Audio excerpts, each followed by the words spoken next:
headquarters in Boston. My name is David Bura. It's been a long time for people who watch us on Facebook. You've been missing most of our programs, and we apologize for that. We had technical problems since the day Facebook had general issues. But we are glad we are back for those who watch us on Facebook and all those who watch us from different parts of the world. Thank you for joining us, and thank you for always watching our shows on AITV. Tonight, it seems to be like a different time, and we have had politics change here and there. But again, we're going to focus on Uganda. We have had a number of new developments in the country, from parties to the politics, the opposition coming up with a new movement to oust President Museveni. Now, the big question we have tonight is the opposition the main reason why President Museveni is still in power, or he has been in power for more than 35 years? Is the opposition the reason why he's so happy, celebrating every now and then? And the questions that maybe my panelists will be answering, just like you will be answering through your comments, will be highly appreciated, because this is the biggest question now, that year after year, President Museveni is going. That has been the talk. That is what the opposition has promised Ugandans. They've asked Ugandans to take part in these key activities, and nothing has happened over time. People have lost businesses, lives, and their children. Tonight, I'm joined by Apollo Rwanga and Richard Myombia. Gentlemen, I want to thank you so much. It's been a long time since you guys we last met. I think the last time you two had a discussion with me was we're discussing about the future of the country, and then the NUP retreat came up, and so we had some kind of disorganization during that time. But I want to thank you again for coming back on the show. It has always been great having you on the show. Let's look into the key issues that are happening in the country. First, you've had new movements going on, the Front versus NUP. We've had people complaining about the parties that have been going on within the National Inter-Platform Organization, and of course the education in the country. Now Uganda remains the only country that is still under the lockdown, asking children not to go back to school. Those are the questions that people are wondering about the future of the young people. But Apollo, how was your week? My week was good. Your week was good, Richard. It has been great. You are in the NUP retreat. You asked a number of questions that you wanted to be addressed, and I'm still finding out whether those questions that many people asked were addressed. You as a member, how was your week? My week was okay, but sometimes when you see things that are not moving very well the way you want them to move as an analyst, and then at the same time you see pictures coming out from Uganda prisons, a honorable member of parliament, a honorable Seginya Muhammad, I don't know the other number, so coming out on national in the courts of law, that he has been tortured for nothing, just because he's popular, and just because he has gone to Netherlands to ask for favors to have the people of Kawempe have a facility where they could be treated, where they can have transport, the things that the government would have done for 36 years it has been in power. So it gives me an opportunity to come back and find a solution for the country. All right, so that makes you have some little bit of goosebumps. I saw Honorable Seglinya's feet, and I thought they were just jiggers. So, but now that you've told me that it was actual torture, that's a very big question that we need to address today. First of all, the biggest question we have today that we are discussing is the opposition responsible for what we are experiencing today? President Museveni being in power for more than enough years. That's a big question that everyone should be wondering about. That's a big question. So guys, I want to ask you this. President Museveni has been in power, and we have had opposition taking control. Dr. Besigye coming up, Dr. Semogere coming up. We have had Latif Sebaga the late. We have had different movements, Walk to Work, and others coming up to oust President Museveni. But what we continue to see is that the opposition keeps on fighting amongst itself.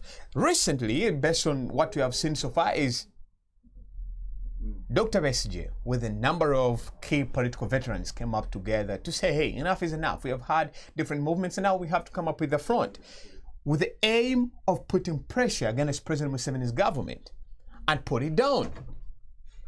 Not even days, just hours.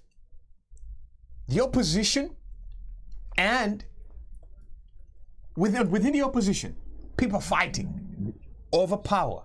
Now, that takes me back to the question that I asked. Is the opposition responsible for why President Museveni is in power, based on what we see today? Then we will go back. Richard, let me start with you. No. Let me tell you, the people that are watching us live tonight, the opposition is not united. Why? The leading opposition now, which is the National Unity Platform, won an election, which is still contested. For him, Besigye and his group to come out and say, you, President-elect Kyagulanyi, you promised us to take out Museveni, so that for us we must lean back. In fact, it was even said by Semuju that we must lean back and wait for you to come up with a solution. And now you have not come up with a solution. We must take over again and find a solution for the country. The issue is still that the election, the issue that will be at hand now was the 2021 election, of whereby Robert Kyagulanyi Ssentamu won as the president of Uganda. Was it rigged, yes or no? How can we recover it? So get Museveni out of power? That would be the question. Yeah, right. But the question that comes up is, previously we used to see when elections are rigged, because we know at least 2 times Dr. Besigye was rigged. And we had movements coming up. We had walk to work. We had other agendas of movements that were strong against President Museveni. For the first time in the history of Uganda's politics, when Honorable Robert Kyagulanyi came out, he said, well, we gotta slow down and fight slowly. And that put down people's emotions, that when he asked them to go on the streets to demand for their votes, they did not show up. So how can you defend that in line with what we are seeing today with the epic front, with the front coming up? Before we started the show, I was saying a saying that was said by General Patton. You never win a war by dying for your country. That's the wrong strategy. You win a war by making the other person die for his country. If it is his, as Museveni is not a Ugandan. So, would you like Robert Kyagulanyi to tell the people of Uganda, go and die as many as possible, so that I can claim the victory? Or there is another way we can liberate this country? But that has not happened since the last 4 years. Okay, can I tell you something? Did you see the news today? Muhoozi Kainerugaba, for the first time, he himself today, it's on the news, just a half an hour ago. He said they have arrested the leader of Uganda National Liberation Front, something like that. Uganda National's Home Liberation Front. Everyone knows that there are activities in the country of whom no one knows who is responsible and who is behind it. They have been saying that in surgery, people, things like this. They said we were invisible, someone attacked Zombo. Just a half an hour ago, he came out and spoke it openly, that they have arrested the leader. I even mentioned the name of the rebel group. So, if things like this are in Uganda happening, who knows where they will end? Because what people think that everyone is just going to see Museveni doing whatever he wants to do. Richard, I want to take you back to my question. Do you think the opposition is responsible for why President Museveni is still in power for the last 40 years? No, the opposition has done and will do everything to take him out. We finished stage 1. That is going for an election and winning an election. Because there is no way, however much powerful you are as an opposition, if you do not go in an election, because to take power legally, you must take it by votes of the people, by the will of the people, of which Kyagulanyi demonstrated and won in a bloody election. He won an election. Let me bring in Apple, Richard. Thank you. Apple, looking at Dr. Besigye coming up with the likes of Mabiko Mabike, Kenny Luchams, all these political veterans, Lubega Mukaku, all these smart political politicians coming up together to join Dr. Besigye in a fight to remove President Museveni from power.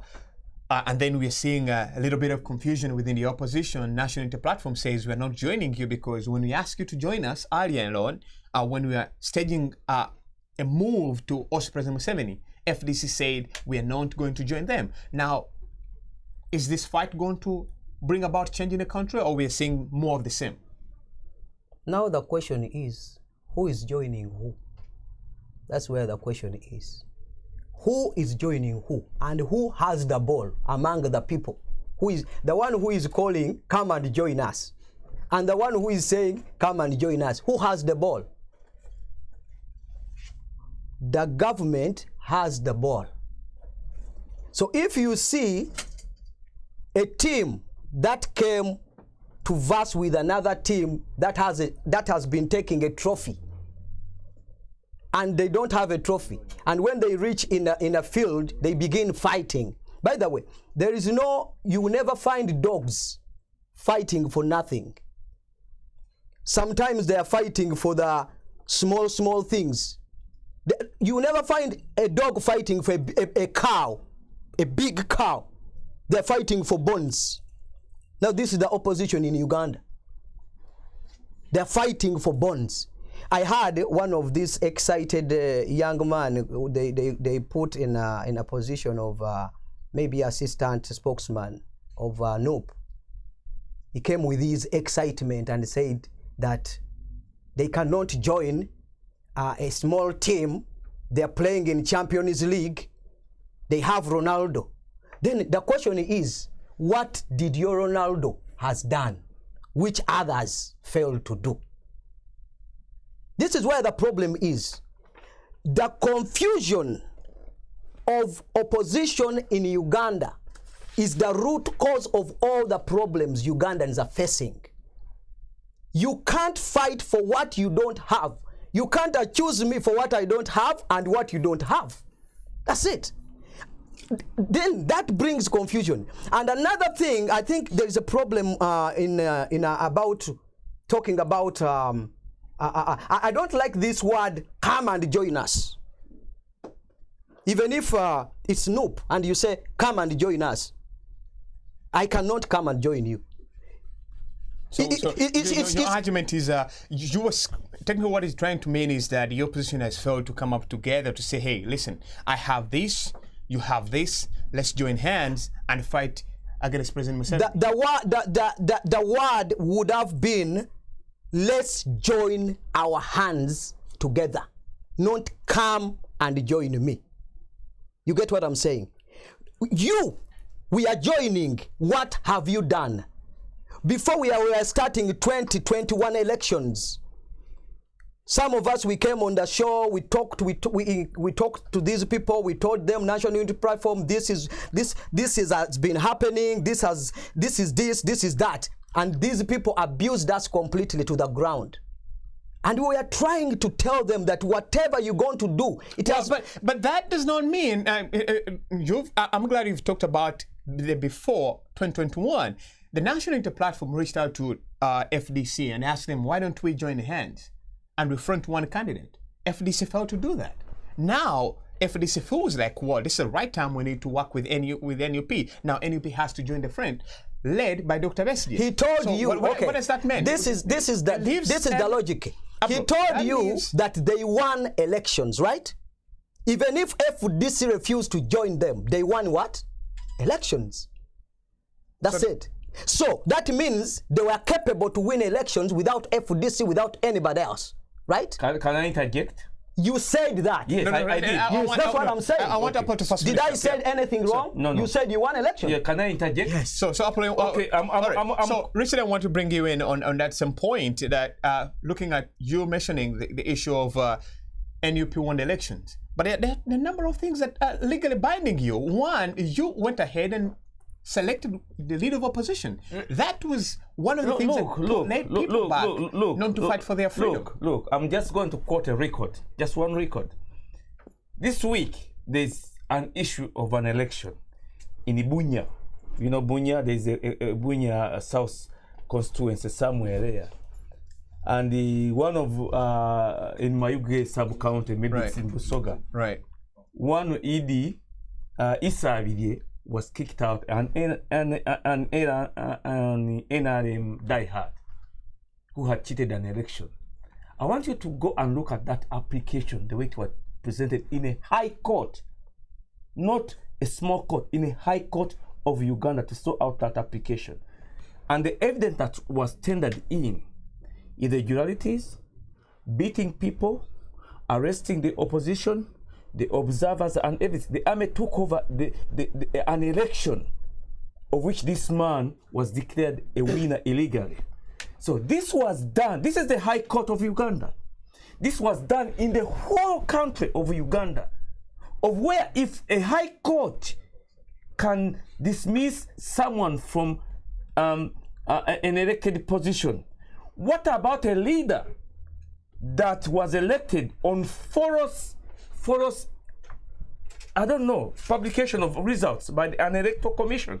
Museveni was declared a winner. Right. After cheating, intimidating people, and killing, even right now still killing people.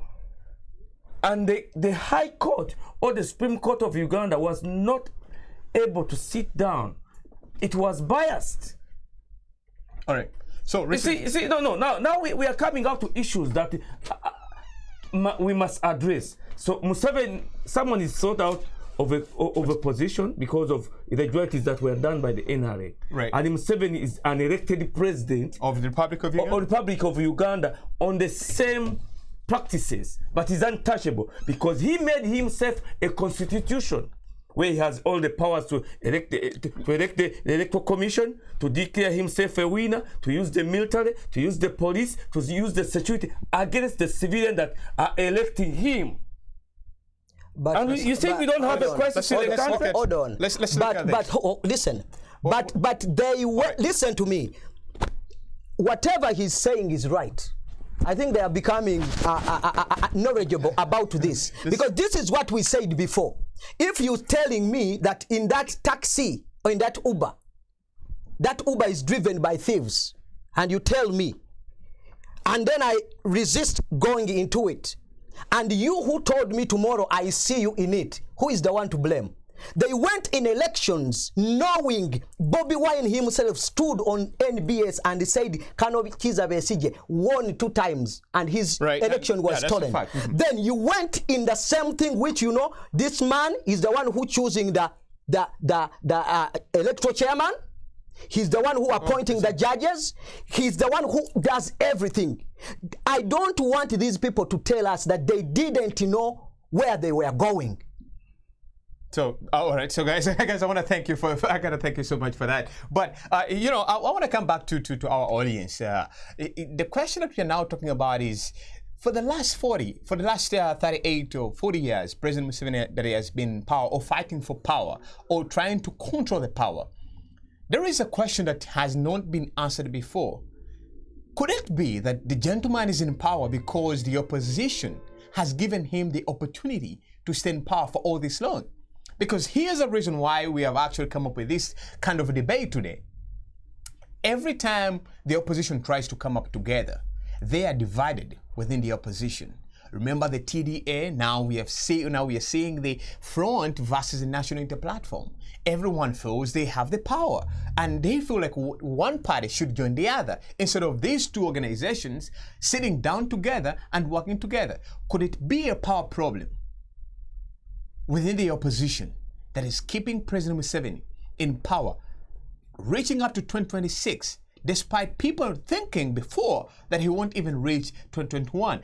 Gentlemen, I wanna get back to something different from that. But so at this point, looking at the front not working hand in hand with the National Unity Platform and National Unity Platform vice versa not working within the front, do you really feel President Museveni is now winning this battle? No. Why? The first phase of taking out Museveni, that he had taken over the leadership of the country for so many years. Everywhere is Museveni number one. Everywhere, in the land office, in the judiciary, in the electoral, he's number one. You go here, he's there. You go here, because he works with cadres that represent him to do his state. But that's a constitutional right. No. He made himself a constitution. Now let's go to this. Our first phase was can we defeat Museveni in an election? You failed that one. No, we won an election. The papers are there that Kyagulanyi is the elected president of Uganda. Richard, let me declared that you are okay. Now let's go. Who declared? No. Let's go to certain things. Yeah. Now we have phase 2. The phase 2 that we are going to work on, that you are going to see. I will not give you the detailed plan. Is how can we recover that 2021 election? We are going to recover that election. Because the person who won that election, we are political genius. We are not ordinary Bigard people pushing Bigard. We are political genius. We are going to recover that election. And once we recover that election, then we shall go to phase 3. Then we shall go to phase 4 and you see Museveni going out of Uganda. All right, Richard. So you people, you think we are here to joke. We are not joking. For the first time, you guys want to have a debate between you two. What would be your reaction on that issue? Because Richard insists that, first of all, the National Unity Platform won the election, but the first error that you did, at least people will see, is accepting to choose the leader of opposition. That was number one. So, it's an error. No. It's not an error. Let's look into this. You won an election. One candidate was declared a president, and you're still fighting for that election. Why not move forward and join FDC to come up with the blueprint they have to also President Museveni? Why not join that? What you're telling us is that we should abandon. I've reached where I'm going. I've won an election, and then I should join you that is someone who is just beginning from 0. I'm already at 100. So tell me, I abandon all this work I've walked up to here, then I go back to 1 and start walking again. Am I a fool? Do you see where the problem now? Am I a fool? Thank you so much. People are watching you. Right. This is the real problem. Why? That's the first thing I started with. The question is, when people seeing these people fighting, now he said he has walked miles. Miles where? We had a general UN conference where leaders were addressing the entire whole world. Heads of state. Was Kyagulanyi the one addressing the country? But he wasn't the one. That means he's not the president. Even when you go to Google today and you ask who is the president of Uganda, they tell you Yoweri Kaguta Museveni. And you ask who is Bobi Wine, they will tell you he's an artist turning into a politician, whatever it is. Right, so hold on, let me talk. Why do you give him time and you cancel me? Go ahead. Let me tell you, this is the problem now. These people here, they lack the conscience of knowing what is the problem of Uganda. Because whatever they are fighting for, it's not there. You've moved 100 miles to where? You can even can you let me speak? Richard, you can even have, I don't know, maybe because they have 60 members of parliament out of 500 members of parliament. That's what they think, that they have gone too far. The question is, what are the two parties fighting for? No one has the ball. No one can decide for anything. No one can say, now, our children are at home, let them go back to school. I had to... let me finish this. Right. Now, the moment Ugandans will know that whether you are Bobi Wine, whether you are Besigye, whether you are Muyomba, you are all under a dictator in dictator's prison, Ugandans will stand and fight for their own liberation. All right. First of all, these people take away the liberations from Ugandans and they make it to be a group of people.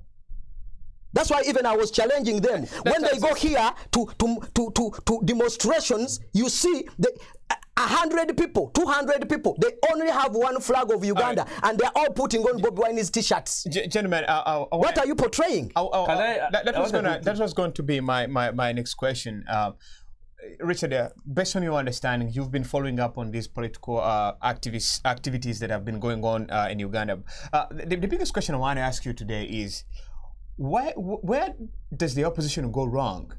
Because at the start, they said we are going to work together. If you look at how the National Unity Platform came into play, they said we want NRM, we want FDC, we want DP, everybody was a key political player. And then time came, and then we started seeing NUP. The same story with FDC. There was a time when we had a reform agenda where different organizations were coming together, then the FDC came into play. Every time these political parties are formed from the movement dies, and President Museveni keeps on clinging on power. So where do you think the opposition is going wrong? Now, I'm going to first answer my land friend here. You have been telling us that what we should do, we should join the opposition to fight against Museveni so that we can capture power.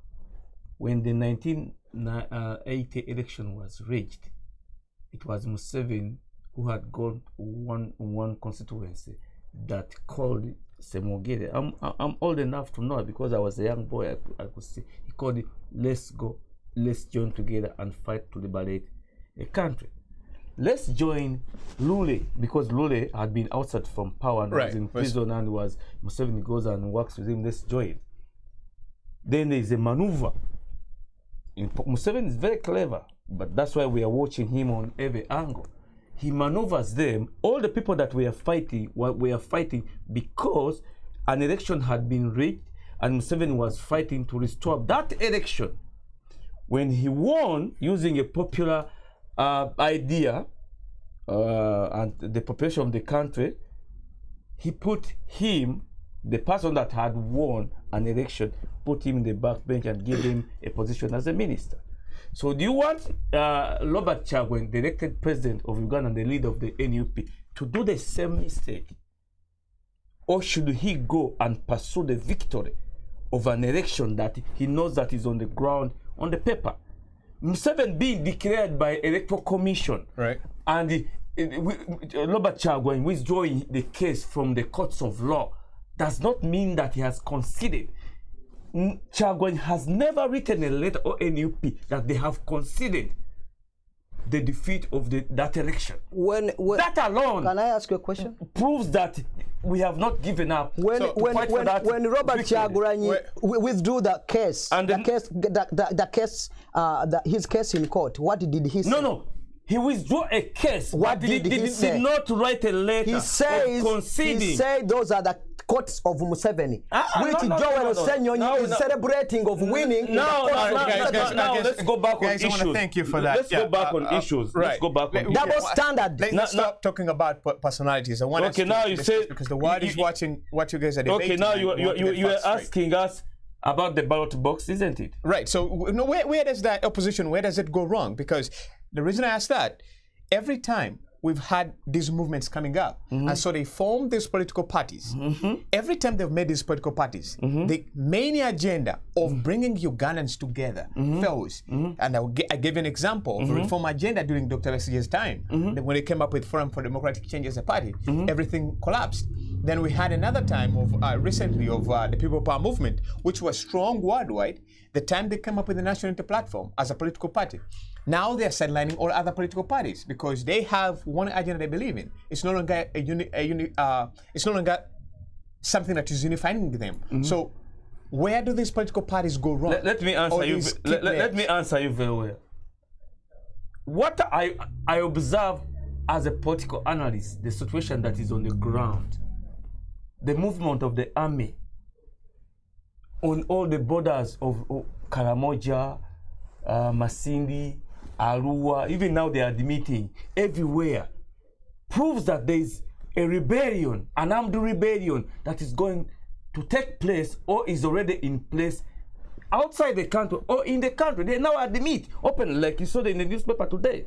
What the opposition thinks that because they think that Robert Kyagulanyi and the NUP have failed to take leadership, their chances are lost. What they should do is for them to organize the People's Front. In case of any political settlement, the opposition must have a united front, the NUP, the DP, the UPC, and everything, against the national resistance movement and those that are fighting to capture power, because they'll take it. So that on a settlement, these people take up a bargain of how to take the leadership. The bargain must be that the NUP won an election. Everyone that, if an election is contested, everyone that is going to share on the leadership of the settlements must come under the leadership of NUP. That's the two different things there. Guys, I want to thank you. No. Yes, that's what is on the ground. Final reaction on that, and then we go to something different. But Anyway, before you bring up it, the thing is, you want to answer my question first? Okay. The question of why do you think the opposition is yes, failing up to come up with something that is stronger? Looking at why, whenever they come up with political parties, they fail to win their goal. President Museveni keeps on hanging on power, and this now becomes like a lie that the opposition keeps on lying to Ugandans, and they never get to the promised land. I don't care what these people are trying to do. I don't care. I told them, and I always tell Ugandans who are watching, no matter you are putting on which color, no matter you are putting on which color, it might not even be the first time you are putting on red. You've been in, one time you are putting on green, you turned into blue, and then now you are in green. Your words will never threaten anybody, but the truth will always be truth. The question is, what are these people are fighting for? Who has the ball? Who is not a prisoner? All right. Let me tell you, ending 2021, ending which year? When Besigye, we concluded the elections of Besigye. 2016. 2016. It ended up when Besigye was in a house arrest, right? Right. 2021, we ended up when Bobby Wine was where? In house arrest. In a house arrest. Right. So what are you fighting for? We were all prisoner. Museveni can even say no NUP member of parliament can go in parliament, and they don't. You remember he removed them one time with security forces. Some of them were broken. Some of them were. This is the last thing. If you want to see the change in Uganda, politicians of every caliber should know that no one is supposed to be a boss of anybody. Everybody has a right to support which party he wants. We can fail to have the same ideology over something or opinion, but our focus should be one man. If our focus is a dictator, so what are we fighting for? Right. I get you. So, ladies and gentlemen, I want to thank you so much, guys, for that debate and the discussion that you've already put in place. But let's look at the issue of education in the country. Recently, Dr. Besigye mentioned it, but also other political key players are looking at it very critically. Uganda now remains the only country which still has closed schools. The only country in the world that does not allow their children to go to school. Well, the argument is very strong that, like how the president put it, that if kids go to school, they will get in touch with one another and they will get coronavirus and spread it back home. But Uganda is not the only country that has fully vaccinated its people. So the question still stands, is it the failure of the Minister of Education, who happens to be the first lady of the country, her failure to understand the key fundamentals of why kids have to go to school? Or is it because the health is very important to Ugandans, as the president states it? And it's true, just like in the United States, where we are, or any other part of the world, health is number one if the country is to develop. But if people are not educated, yet their competitors in Kenya, Tanzania, and other countries are going to school, that leaves a very big gap in the economic development of the region. Despite the fact we've had President Museveni over time arguing that there is a need for the East African community to come together. There is need for one currency system. There is need for one education system. There is need for a new development of the East African community. Regardless of the fights they have between Kagame and President Museveni as leaders of the two countries, the education system has not been looked at. Gentlemen, I want to turn to you. This is not history. This is new. Everywhere in the world, schools are opening, bars are opening, businesses are opening.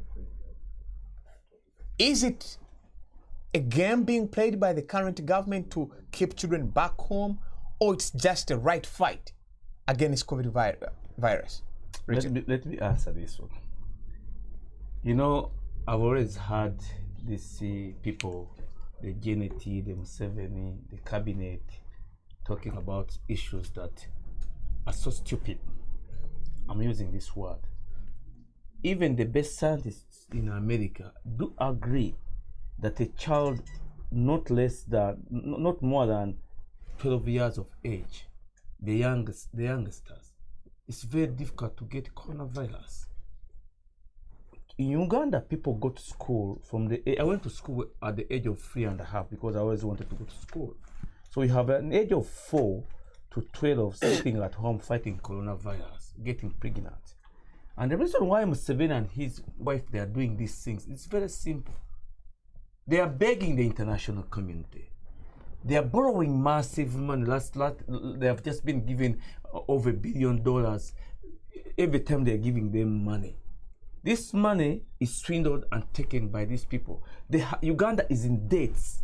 The last time I checked was about 2 years ago. Uganda was in debts, of which it was going to pay the debts that are owned by 2 years ago. It was going to take us 94 years to pay the debts. We must know that every time you don't pay your debts, your credit as a country becomes worse. Defaulting, all these things, Museveni doesn't put them out in the open, because every penny that is put out there is swindled. The economy must be able, with its export and import, to pay the debts of the country. So what Museveni is doing is to close part of the society and show these people that he's borrowing money from. You people, I'm still fighting coronavirus. If you don't give me this money, I'm not going to be able to vaccinate and do everything.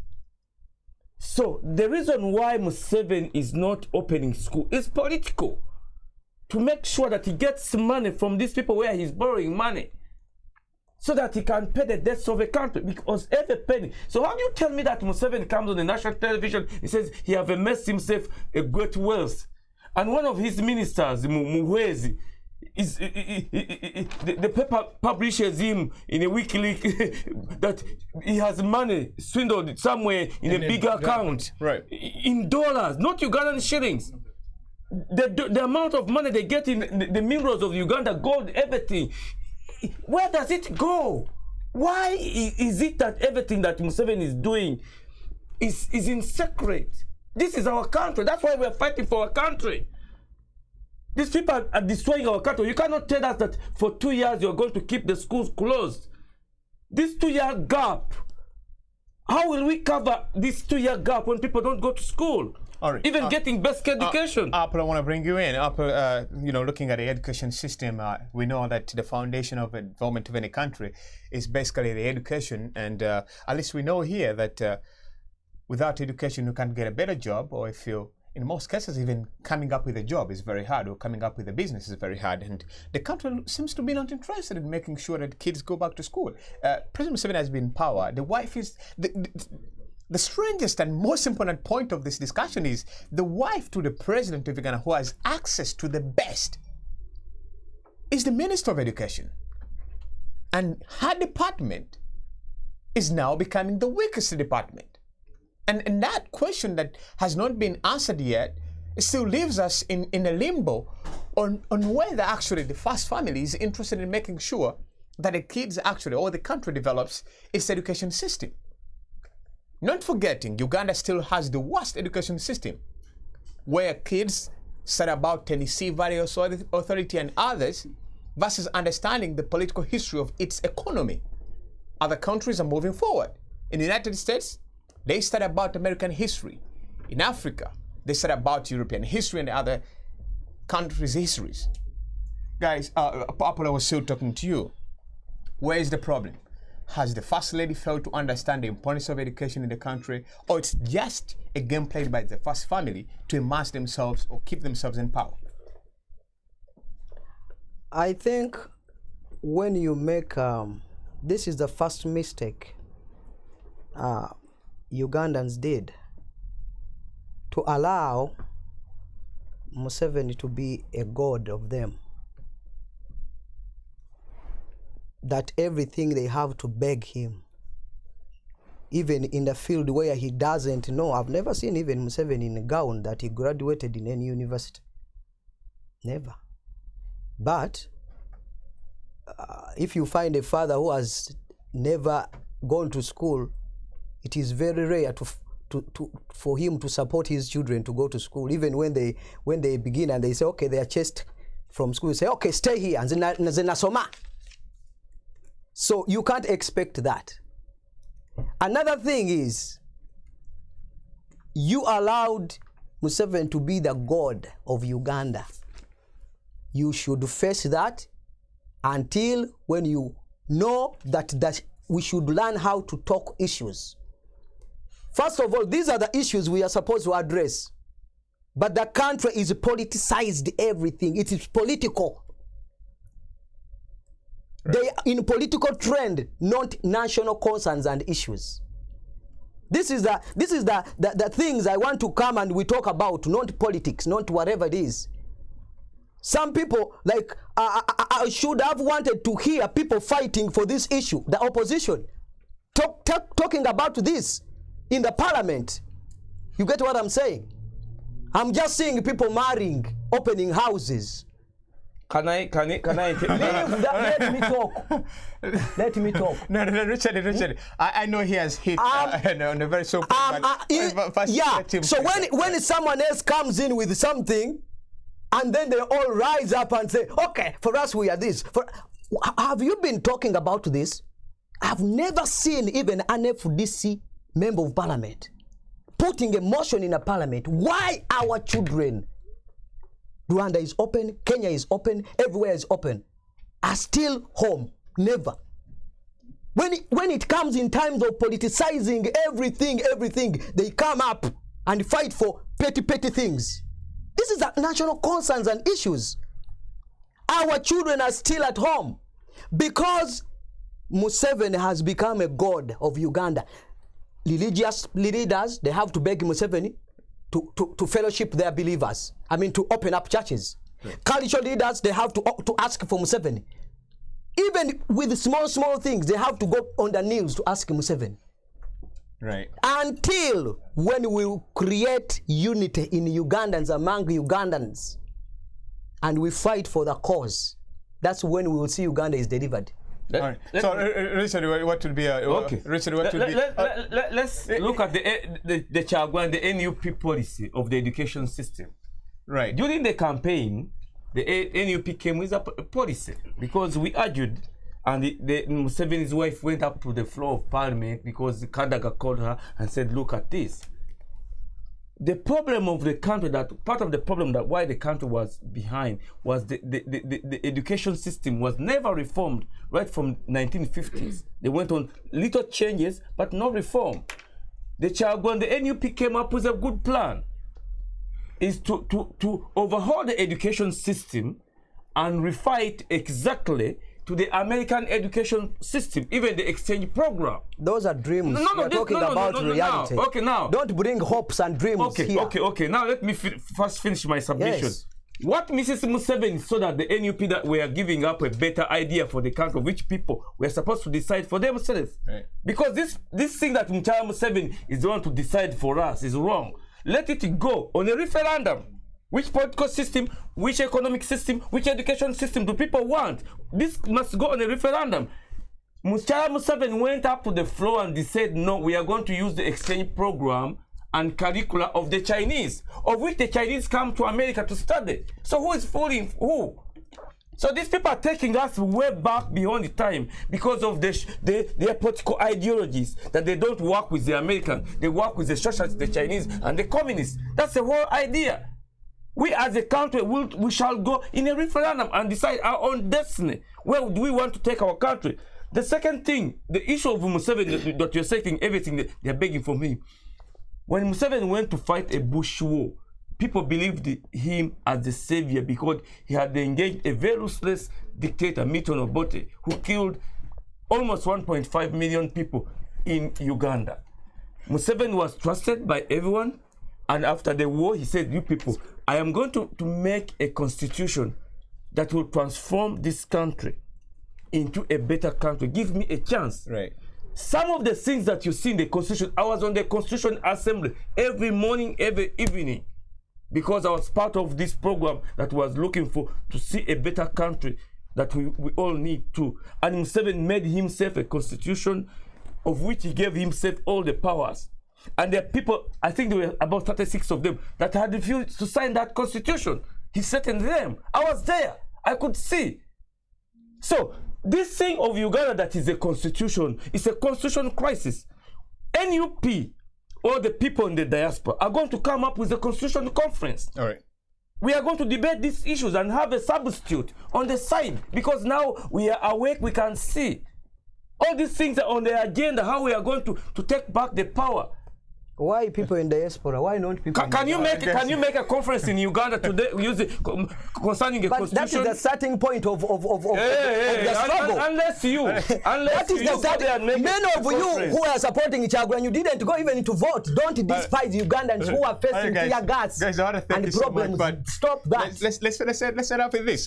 Let's set up with this. So we have seen when we were starting the show, you mentioned about Honorable Mohamed Segilinya's case and how he has been treated. Of course, the world knows that these are technical allegations that Honorable Segilinya was responsible for the murders that took place in Masaka recently. Well, we can say the allegations may be true, it may be wrong, but the way he was treated. I want to be honest to you, viewer. At first, I thought they were jiggers that maybe he got from prison, but later got to know that this was a serious case. So there are many people who had the same kind of mindset like mine, that no, this is Segilinya's jiggers, that maybe he got them while in prison or elsewhere before he went there. But let's look at the main point as to why Segilinya was arrested. This is a free man. This is a man. You can never say no when a problem like that, murder case like that happens. But do you really make sense of whatever that is going on against him, or it's just a political play that they want to downplay most of the activities he came up with, going out in different parts of the world to fetch for assistance to help with the health system of his constituency? Do you think it's in line with that they're trying to bring him down, or it's just a political play? Let me give this presentation. It's all about political bankruptcy. Museveni's head, the way you see it, that small head, is politically bankrupt. If you have been in power for 36 years, and Segilinya 10 years ago came from Masaka on a road, but abatikula amatoke kulori. You know how Segilinya came to Kawempe? I've heard about it. Yeah, Segilinya came behind a road bringing matoke in Kampala. And he lands and start calling someone representing the people of Kawempe. Right. And you man that has been in power for 36 years in the state house, and you're fearing a man like a Segilinya, who is fooling who is a fool of the two, that you should arrest Segilinya and put treason charges on him, and now they have put another charges on him, that he incited people that if they kill Chagwan, the whole country is going to burn more 10 times or 4 times more than what was in Iran, because these are the new charges. So who is stupid of the two? Sorry for that language. It's Museveni that he has nothing to give to the country anymore. He has to go, and he will go. All right. Apple, your last statement on the issue of Segilinya. Do you think it's just a political play as usual, or maybe it's something serious that the world should look at seriously? And I think I don't know why there are two people in prison. There is Honorable Sewanyana and there is Segilinya. Why are we talking about Segilinya alone? Why are we disgregating? Well, I think the reason... Let's talk about both, because all have same cases. The reason in the why, same region. The reason why I think the world is actually so much focused on Segilinya. That is too bad. I understand, but give me a chance to finish up with this. I think the reason why the world is so much focused on Segilinya is because of the activities these two individuals were doing before they were arrested. And I think when you look at the activities he was doing, going out to look for healthy facilities and stuff like that, that tells you, as compared to what Honorable Alan Segilinya was doing, it gives you a difference why they're so concerned about why Segrinya was arrested in such a critical time when he had gone to look for such assistance. That's the reason. Can I ask you a question as a moderator? Sure. Why people are concentrating on Kyagulanyi? That's a good question, and as a moderator, you The star of leadership is upon his head. That's the only thing. He left Chadondo when he didn't even left a tire of an ambulance.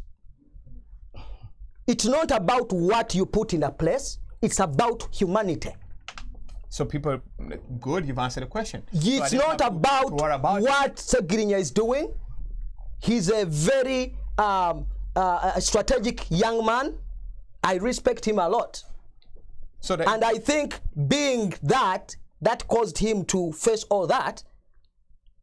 Because even when you see these cases and whatever that comes out, it's just foolish. By the time Segrinya, all these things of massacre started, Segrinya was not even in the country. Another thing, these things happened in Entebbe. The same thing, Bijambia issues. So let the government give us who was behind of Bijambia in Entebbe first. They have never even brought anyone into justice over Bijambia in Entebbe. Guys, we can't go far from that. I want to thank you so much. You know, you mentioned about parties, but we're not going to discuss about parties. To me, there's a petty discussion that really don't need much of our attention on our show, and I think my producers won't also let me go into that. But we want to thank you, our viewers, for watching the show. I've been trying to find some of the responses that you gave concerning our question of today, whether the opposition is responsible for why President Museveni is still in power for all these years. I've not had a chance to get the responses from our producers, but I hope next weekend I'll have an opportunity to have them. But let me give my closing take on, just as I always do, on the politics of Uganda, and of course, but you know, we just have an understanding of these political situations every now and then, and we come here and discuss and, you know, air our views. But the most important part is when we talk about these issues, do we really see the change?